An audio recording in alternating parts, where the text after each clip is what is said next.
Hi everybody, it's JP from Boxing Luton, and I'm here hopefully this afternoon with Frankie Storey, having a chat with him about his him going pro basically. He's awaiting his pro debut, and we're going to be seeing what's going to be happening with Frankie. It's been ages since I've done one of these videos. I think it was August when the last time I did one, and that was for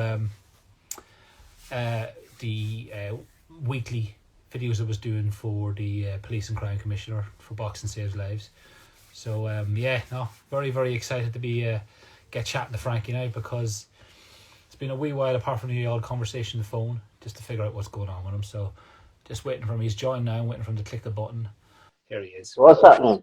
Hey, how you doing, Frankie? All right? Sounds you? You see me, yeah? Yeah, good. Where are you? It looks very nice there. Where are you, pal? I'm at home. I'm at home with the dog next to me. Must be this old brick lane's doing a bit too paying you a bit too much in the brick lane. I don't know about that, JP. Don't know about that. How have you been? Yeah, sounds you? Yeah, really good, mate. Really good. Yeah, just trying to get rid of all this stuff. We've got so much stuff in the pipeline at the moment, but everything's on hold. That's Same as good, man. yourself, man. Yeah, that's it, How have man. you been? No, I've been sound. Luckily, professional sports and elite sportsmen are still allowed to train. So I've just been training away, running, and doing a lot of stuff down with Tony. So yeah, everything's been going well Yeah, for me, to be fair. What about you? What's going brilliant. on And listen, with boxing phase laws? everything's going on. To be honest, Frankie, since the Yeah. summer, since we started, got some Yeah. funding coming through, and everything in terms of building it up to get started on it, it's all in place. Just not getting into schools at the moment, but that's it. That's it. Yeah. Oh yeah, we'll have a wee chat about that a bit later, mate. But let's start from the beginning, Frankie. Right? Tell us a little bit for anybody who's watching out about how you got to where you are, because you've been an amateur boxer for about just over 10 years, isn't it, pal? 10 years, 10 years. Yeah, so been boxing for 10 years as an amateur. Uh, had my first fight when I was 11 for Farley Hill Boxing Club. And then I made the schoolboy semi-finals in just 6 fights. Boxed against a 25 bouter, lost against him. And then that's when I knew I had a good talent there. Do you know what I mean? Not many people get to a sort of a semi-final within 6 fights, or well, if you're half decent, that's how you know you're going to get somewhere good. So for me, I carried on there, boxed for Farley Hill for about another year or two. Then the club had to shut down because of reasons with rent. Here is the pigeon. Then he then I got what did I do then? You went to the Boxed, academy I after? boxed, I boxed in the ABAs. And then after that, I just carried on boxing regular bouts. Then the rent went down up at Farley Hill, Mm. so then I had to go down to the academy, and that's where Lee Dagnall picked me up. Yeah, Then I boxed there for another 4 years with them lads. Obviously going to different events and different tournaments. yeah, Made the youth ABA quarterfinals, and then I moved over to Finchley after that. Boxed in Mexico, boxed in Belgium, boxed in Spain, boxed quite a few places, and then yeah, now I'm here. After I was just shy of 60 fights as an amateur, yeah. So I'm here now after 10 years of fighting. Do you know what I mean? It's quite crazy, man. and you know Never what? like it. I spoke to somebody about your style of boxing. I always said you were very more suited to the pro style, because you like to get in there and sit back in your shots, mate, and let your hands go basically without going in and getting out. Is that Yeah, true? yeah. No, it's very true. It's where I've been brought up. Just I was never really taught to. Obviously, it's all about point scoring in the amateurs. Yeah, But my style of fighting and the way that I was sort of nurtured and brought into the game was just go in there and blow them away. And it's still stuck with me. Uh, for me now, I'm trying to get back to the boxing rather than just going in there and trying to finish some people. So I just feel like now going into a pro game, just take both of them sort of things. Like if I can bring that into the pro game, the boxing and the aggression, I'm going to just start wiping people out. Do you know what I mean? So Yeah. yeah, man. I feel like the pro game will suit me a lot more. So tell us about those steps from obviously you've been over at Finchley, now you've moved over. How difficult was it from moving past there and moving on to start working with Tony Pill? I'd say it was hard. It was definitely hard. Different environment. So the first day I went into the gym with Tony, he sort of said to me like, this isn't an amateur gym. You know, if you go to an amateur gym, there's boys, there's boys everywhere. Do you know what I mean? Everyone's training, and you're sort of like a team. Do you know what I mean? You're sort of like Finchley's like a family. Once you're part of the club, it's like a family. You know what I mean? And everyone's there, sort of looking after each other, looking after their backs. But when you go into sort of a professional environment, it's sort of you're on your own then. Do you know what I mean? That's sort of like it's your job really. Do you know what I mean? So um, it was quite intimidating going into a professional club and knowing that it was going to this could be the next step in my career. And obviously meeting new people, meeting new fighters, and obviously a relationship with a new trainer. So Yeah. Talk us yeah, through man, it that, was Frankie, because it's quite funny. Yeah, I mean, I know what's happened in terms of you being introduced to Tony Pale and moving through that. And I was yeah, laughing when you were talking about how Michael Devine was part of that process moving across. Because yeah, when I yeah. speak to Liam Conroy is always telling me how Michael Devine was the one who told him to get into pro boxing, and here he's done it for you as well. I know, yeah. It's strange. I just feel like boxers in Luton, they're always helping each other out. Like me and Michael are good friends. Me and Michael have been family friends for years. You know what I mean? Like my dad knows his dad, and like, he's from the same estate as me. And obviously from the same start, both started at the same club. So he's seen me turn into the fighter I am today, and like he's like a brother to me. So the only thing he basically, I've got to say, he got me into this position I'm in today because he's seen me go through the amateur ranks, and he sort of said to me like, "Come down, see what you think. Like, you haven't got to make a decision now, but when you do make the decision, you know what I mean. It's all about when you think the timing's right, and I thought the time's right. You know, Yeah. 10 years as an amateur, I was happy with my amateur career. Um, I was lucky enough to box abroad. I was lucky enough to make history boxing for the WBC amateurs. I mean, the first English team to go away abroad and set up that program. So yeah, like I had a good amateur career, and like I say, Michael obviously helped me to get into this position where I am now. So yeah, I've got to thank him all the way. So what has it been like since that first time you've gone into the new gym, and what was the differences to begin with Tony then? What was the immediate differences you thought once you started training as a pro? Calm the fuck down, to be honest with you. Hey? Calm down. Yeah. Do you know what I mean? Calm down, because he was like, you're everything that you're doing is a bit, it's too much of a high tempo. Like, obviously in amateur boxing you got 3 rounds, yeah, so it's more of a sprint and a marathon. In the pro game now, it's all about selecting your shots more. You got more time. You got to think about more things. And then obviously I've got a proper program now. I've got like a professional sort of a program to follow in terms of, you know, a training program, whereas before it was more like you knew your routine. You go in the gym, you do your skipping, you do your pads, you do your bags, and you sparring. But now it's days. My days are set. My days are set to a certain specific training regime. So that's a lot harder to get involved, like to understand. You know what I mean? It's not like the same routine as it was before. And so what have you got coming up in the next few weeks? Because at the moment you're trying to decide and trying to get a debut squeezed in at some point. You mentioned before in recent weeks that probably when the crowds come back. Does it matter to you having the crowd behind you this time, or are you happy enough to get out and get your debut done no matter what, if the opportunity arises? Johnny JP, I feel like you only get one debut, yeah. So, and I'd love my dad. I'd love everyone to be there. Yeah. And I hope I have a big following, Luton. I hope I have a big following within the town. But if it gets to the point where I have to do it for my own sake, I will have my debut. hopefully televised. If Tony can or my manager can get me something on a televised platform, do you know what I mean?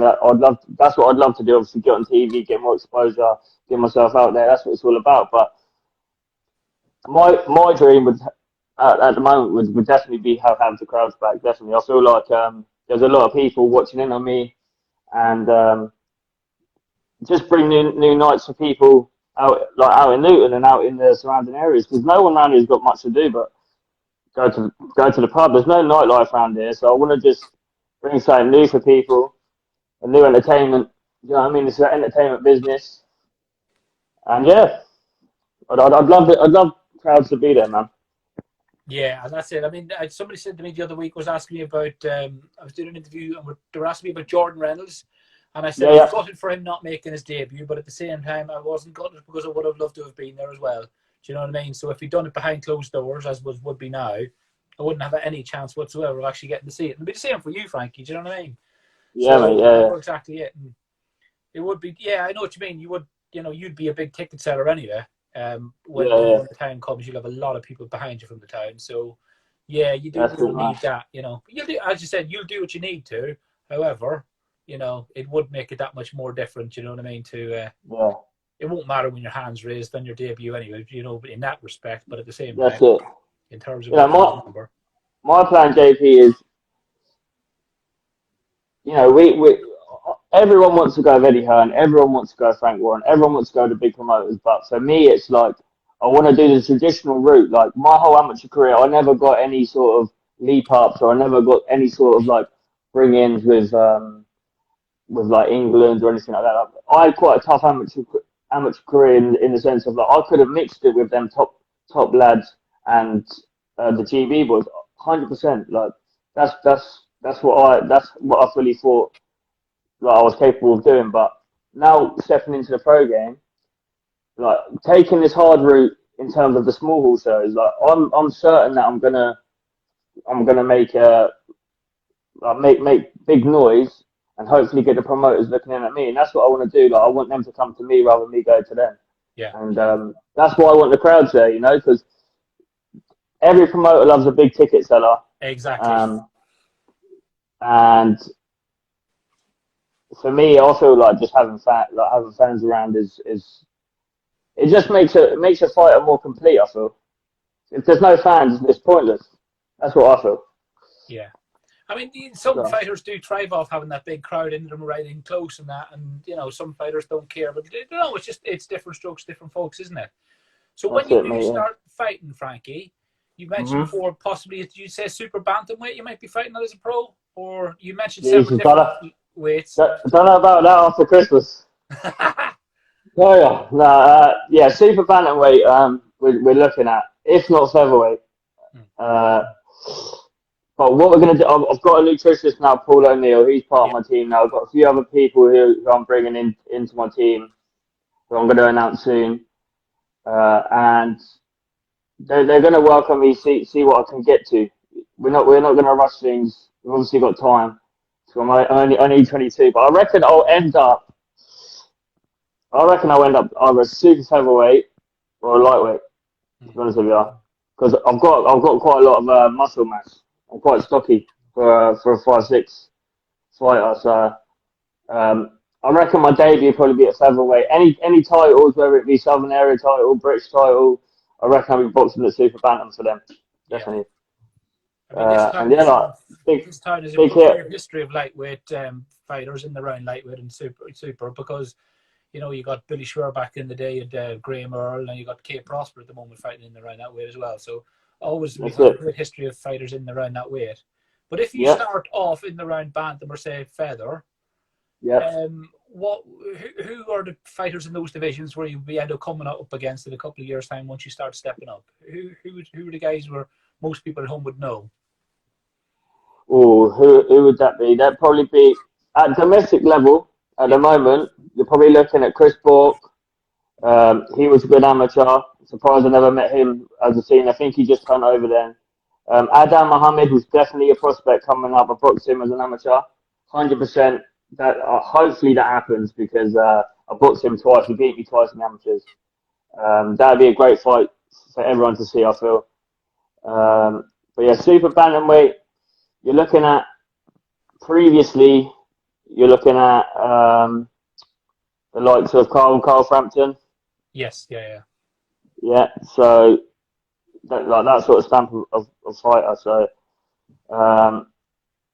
We've just had I a feel little like comment by Adam Mohammed there. He's just put his little thing up like that there. He must be watching. he's a top bloke. Adam's a top bloke, man. Hopefully we'll get it on soon. Do you know what I mean? But Yeah.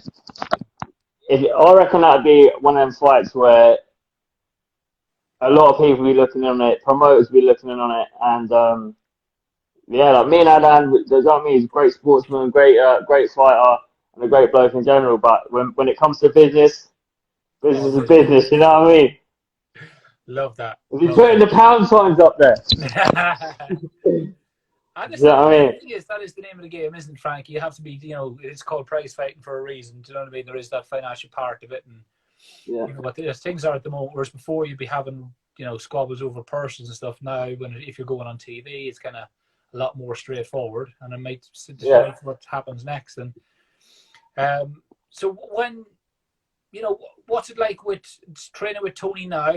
What is his ambitions for you to begin with? Are you both looking at the same things, or is he saying, yeah, look, you're going to need, 10 for earning, or 10 for learning, 10 for earning, or has this whole COVID thing pushed people on and said, look, you need to start pushing into the big fights a lot quicker now? We've discussed this, to be fair, and I'm still young, 22, just turned 22. I'll probably take it. Everyone wants a big fight. I want a big fight. I'd fight for a title tomorrow if I could. I'd fight for any title. And that's what fighters are here for. That's what I'm here for. To put Luton on the map and make a name for myself, make a name for my family. So I feel like we're going to go for British champion within 3 years. That's our goal. British champion within 3 years. Take it on the domestic level. So obviously Southern Area champion, English champion, then hopefully British champion. Anything after that, you know what I mean? I feel like I'm a British.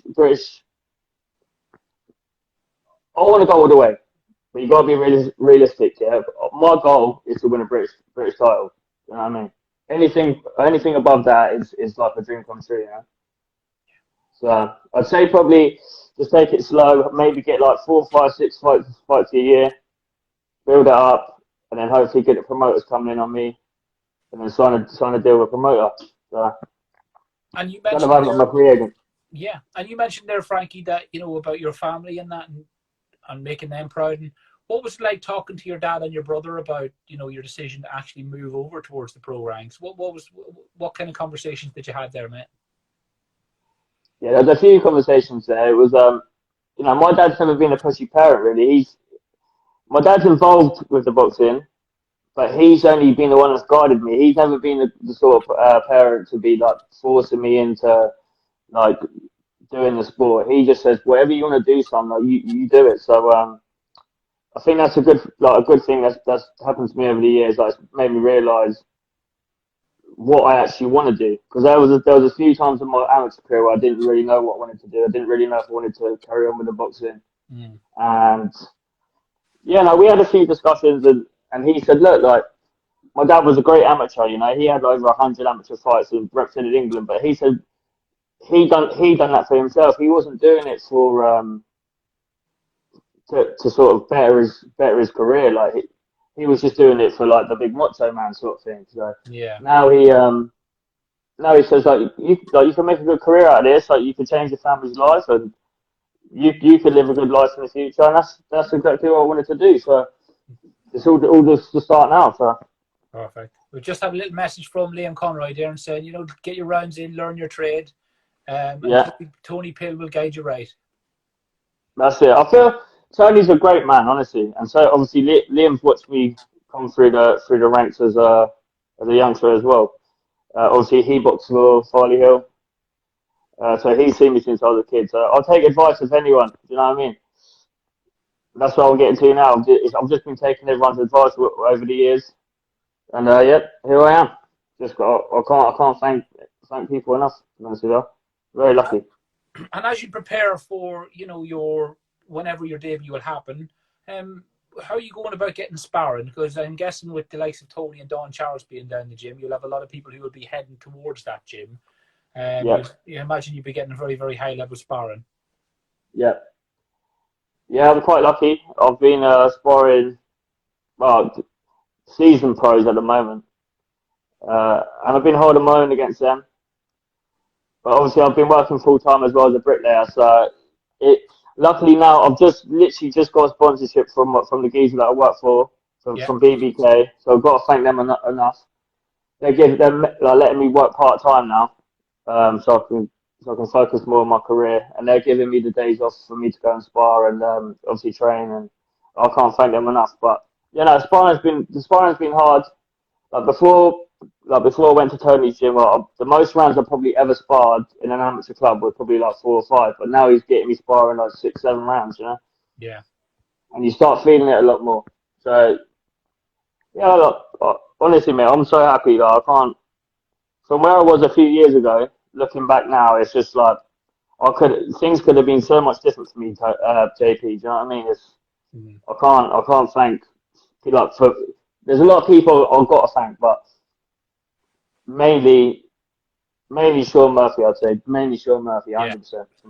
I love that. You know what? I've seen a few things you said recently and all about Sean, and obviously his work with Finchley Gym. And, you know, I think he's probably a very, very underrated coach. I know Finchley Gym is obviously the one where Anthony Joshua came through, and he still has that great relationship with Finchley Gym and that. And he's obviously very good to them. But I think Sean Murphy is that, you know, I've never heard a bad word said about Sean Murphy. And absolutely, you know, he comes across as somebody really, really dedicated to the sport and obviously a great human being. And you've always spoke really highly of him. So Yeah, yeah, it's good. Just, you know, you obviously still have that gratitude and that respect for, you know, how you've gotten to where you are today, man. That's amazing. that's it. Sean's a great bloke. Do you know what I mean? He's not only just a mentor in boxing; he's a mentor in life. He stood by me in some like proper dark times, yeah. And I can't thank that man enough for what he's done for me over the years. Like, got me some great fights as an amateur. Like, took me abroad. Honestly, got me like the best opportunities that I possibly could have had in my career at the level that I was at. So honestly, the geezer's a legend. Like, there's nothing else to say about it, man. He's just an absolute legend. Listen, I wanted to thank you as well, mate, because when I started, you know how I'm just a geeky boxing bloke in the background doing a bit of writing and a few interviews. Yeah, When I yeah, wanted a bit of help from you last year with the Boxing Sales Live stuff, you turned up for me with a video and all, and that helped me push things on with that. And I really yeah. appreciate you doing that. I mean, that was an That's interview. all right. You sent me a video before we even did our actual live interview back in May or June, mate. So, Yeah, you know, yeah, you've yeah. always been about, you know, reaching out to other people yourself, man. Absolutely fantastic. I really appreciate that That's it. because that's gone from strength to strength now, Frankie. Especially at this time, because COVID. There's a lot of people I know now is getting a bit down for me. Like, it's the third lockdown. It's starting to piss people off. Do you know what I mean? If anyone wants to message me.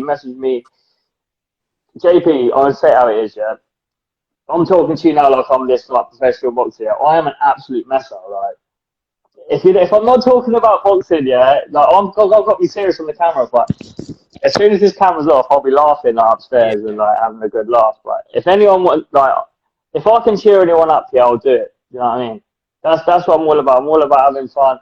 All about making people happy, and that's what I feel like it's all about, man. You in life, you got to be happy. That's the main thing in life, man. I'm quite lucky now. I'm content with what I'm doing, but some people aren't content with what they're doing. And if I can help someone, I'll yeah, do it. Whether it's with a text or a call, FaceTime, or doing something like this, I'll help you out. You just hit me up with a message. yeah. And you know what? That's fantastic, Frankie, because we charge on with life, we move on forward things, and sometimes it's easy to, you know, to think you're just living in your own little bubble, but it's good that you're grateful for what's going on, and you're understanding that there's other people out there around in the world that actually are struggling at the moment. Because even when you talk about yourself as a kid, when I'm dealing with people with Boxing Saves Lives, you're dealing about kids who've got troubled past and that. Even in a lockdown, especially at the moment, mate, young people are going through quite a hard time. But now, me and you, well, a couple of years out, my mum was on her own till my stepdad came along. But you had your mum Yeah, and dad behind you for a few years, and obviously that tried yep, to keep you on the right path when you had boxing. But there'll that's be a lot it. of young people out there who won't have that little group of people around them to keep them on the right track, and they'll be really Yeah, struggling now, won't they? Do you know what I mean? that's it. And you know, obviously everyone's got to do social distancing and things like that, but you've got to do some sort of form of exercise. And if I could offer pad sessions to everyone that was struggling, like, I'd do it. Mm. And that's something that I'm looking to start this year. Fearless Fitness is going to hopefully kick off this year. I've got a few things in the pipeline coming up. Mm. I'm going to like be offering pad sessions to people. Mm. Hopefully, I'm not too sure where it's going to be yet, but it's sort of like one-to-one personal training sessions, and I'm going to try to do it for some disadvantaged kids. You know what I mean? Some kids that ain't, whether they're suffering with mental health problems, like whether they're suffering from mainly bereavement. You know what I mean? Because I've been through a loss of a mother, so I know exactly what kids go through and the feelings and the thoughts, and so sometimes you're on your knees. But if I could help anyone, I feel like I've gotten over that now. Yeah. And if I can help someone else or help any like young disadvantaged kids, like, I don't honestly go and do it. Yeah, I mean, I love that you said that, Frankie, because that's exactly the kind of young people that I've been in contact with now. And I'm going to start. I mean, if we hadn't have had this second lockdown, I would have been in Stockwood Park Academy by now, rolling out a 6-week training program for young kids. And I've got 4 other schools in Luton I'm working with, as well as other kids who are kind of at risk of exploitation, is probably the politest way I can put it, mate. So I think that's something we could collaborate on, ourselves in the future, mate, because I think at the moment I'm putting in the groundwork for Boxing Saves Lives, but once we're available to do everything, and once the schools are open, I think the floodgates are going to open, Frankie. So yeah, I think we could work together and put people in your direction. And don't forget, there's a big new gym opening in Dunstable, as Liam has just reminded me, in the next couple of months. So that's all been greenlit. Oh yes, that's all going on as well. So that's how I'm sure I'll hit that up, and hopefully I can get in with a gym and start offering pad sessions and one-to-one sessions to people who are like disadvantaged kids, or even if anyone just wants one-to-one personal training session, I'll offer it to you. And yeah, man. I'll be able to find some young people to put in your direction, no problem at all, Frankie. Most definitely. That sounds good to me, JP, man. Yeah, that's all right.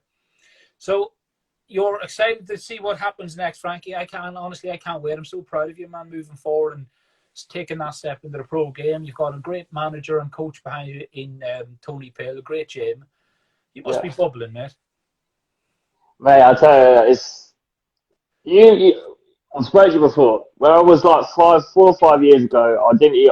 I needed to find myself. You know what I mean? I lost myself, completely lost myself. Like, I didn't know what I wanted to do. I didn't know like what was going down. Like, I just literally just went off the head. And like looking back now, I feel like everything happens for a reason. So things happen in life. You just don't know which ways to turn. Do you know what I mean? But looking back now and looking at some of the things that have happened to me, it's like now I see like everything's starting to unfold.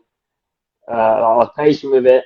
Like, there were many times in my career where I was like, oh, I don't want to do this. You know what I mean? There's times I was walking to the ring, I was thinking, why am I doing this? Why ain't I like a swimmer or like a postman or like, do you know what I mean? You know why, Frankie? Because boxing saves lives, mate. Because boxing saves lives. That's why. No, that's it, mate. That's it. And I'll tell you what, there's been a few times in my life I feel that was the only thing that I wanted to do was like sort of redeem myself. Not redeem myself, but like I felt like I let myself go a little bit, do you know what I mean? And I had to find myself, and that was through getting back in the gym and boxing. So, and boxing does save lives. Anyone says it don't, I'm sorry, but yeah, it does, mate. I tell you, it saved me. Put it that way. Yeah, it's 100% true, man. You've come through, you've had some dark times even before this happened over the last 18 months, and you've come through all of those things, and now here you are, man, reaching out to other people and pushing forward. And it's absolutely incredible, Frankie, man. Listen. Yeah, I'm privileged to do it. I'm privileged to help people and even just tell my story. If my story can inspire anyone else, like that's just a goal in itself to me. And you probably feel lucky, but you've made an awful lot of your own luck in this life. And I said that to people before. I said to people a lot. You might feel a bit lucky, but actually, most of the time, it's an inside job. You've made your decision inside to push on and do something. So you're making your own luck now, Frankie. It's as simple as that, man. Yeah, that's it. I hope so. You know what I mean? Juggling a full-time job, juggling the full-time training, and now I'm luckily looking in the direction of just full-time training and looking to kickstart my dream. That was my dream. Joe, I can remember saying to a teacher when I was about, I must have been in about year 3 or 4 at school, right? I remember her name, Miss Fenn, yeah, and she goes, like, what do you want to be when you're older? And I said, I want to be a professional boxer. And she looked at me. I was only young. I was only like, very young, like 6 or 7 in school. And she just sort of looked at me like, what? She just didn't expect it. And I seen her probably about 3 or 4 months ago. I see her up at in a, I think it was up by the shop, and I said, do you remember when I said to you I'd become a professional boxer? And she said, she goes, no. I said, you must remember, like in Redcastle. I said, oh yeah, no, I do remember that. You know? Yeah. And I said, here I am, I'm just about to turn over. She couldn't believe it, like. That's You know what I incredible. mean? So that's what it's all about. I just feel like things happen for a reason. I'm blessed to be in this position, man. Yeah. You know? A big shout out to Reece Cooper, yeah. I'll just say now, yeah, he's my strength and conditioning coach. Oh, okay. So luckily, I've been working with him on a Thursday, and just been working on new things, like explosive work, strength work. And me and him have got a great relationship. So he works. He follow his Instagram. He's there in the comments. Yeah. And yeah, I want to welcome him to the team because he's a top lad. A big shout out to Reese then. Thank you for your comment as well, Reese. That's absolutely fantastic. And Frank, you know what? You know that we've just mentioned that.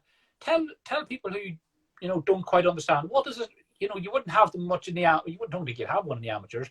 What do you do with a strength and conditioning coach then? What was the purpose of one of them as opposed to just your coach who teaches you your normal technique and everything you work with? What do you do with a strength and conditioning coach? The strength and conditioning coach, they work on more of an explosive and boxing related strength exercises. You know, so before I started doing strength and conditioning, I never sort of done any of these exercises. I never used to squat. I never done sort of like explosive press ups. I never used to do rowing. Do you know what I mean? You've got Right. to go on the rowing machine. Like just more boxing specific exercises that are related to punching or using your legs more, like using your upper body, and it's completely and utterly changed my game. You know, Yeah. even balance and things like that. So he, he's completely and utterly changed me into a different fighter. And within 4 weeks, I felt the differences. You know what I mean? And he's helping me through like getting the right nutrition in and stuff. So yeah, Well, look, I can't. Honestly, I'm loving it. I'm loving it. It's just it, completely different fighter at the moment. well, Frankie, it looks like you've got all the tools, man, to keep pushing on. And you know what? I can't wait to see you, step inside the ropes for the first time, eh? Me and you're probably going to catch up a bit closer to that time, aren't we? And we'll be in contact offline anyway about other bits and pieces. 100%. But listen, thank you very much for catching up with me today. It's absolutely awesome to speak to you, Frankie. Really Yes, excited, mate. and as always, very, very proud of you, man. And Thank can't you, wait mate. to see you push on, buddy. Nice one, mate. I was going to say thank you to BBK for work. Who I'm with every single day of the week, pretty much, apart from the weekends. Couldn't do two more days with them. Uh, and obviously everyone who's just supported me over the years, everyone in Luton, all my family over in Dublin, obviously Boxing Saves Lives, Liam Conroy, so many people got to thank. Do you know what I Michael mean? Devine, don't forget Michael. Michael Michael, Devine, watching this, going, where's my name? Where's my name? me and Michael will soon be in the pub together with the world title. Don't worry about that. Huh? Talking shite. But yeah, and obviously my dad and my mum and my family and my friends, and there's so many people, too many people to thank. Yeah. Gail So Caddick has you just thought messaged. I know she trains with you. God, this could go on all night. Gail Caddick, thank you I for the could? message. And I haven't everyone got who's enough going. data on my phone. So yeah, Brilliant. nice one. Thanks a million, Frankie. Take care, buddy. Catch you soon on Adios. Yeah, have a good YouTube, yeah? weekend. Yeah, Sam. Nice one. Thanks, mate. Bye-bye. Bye bye.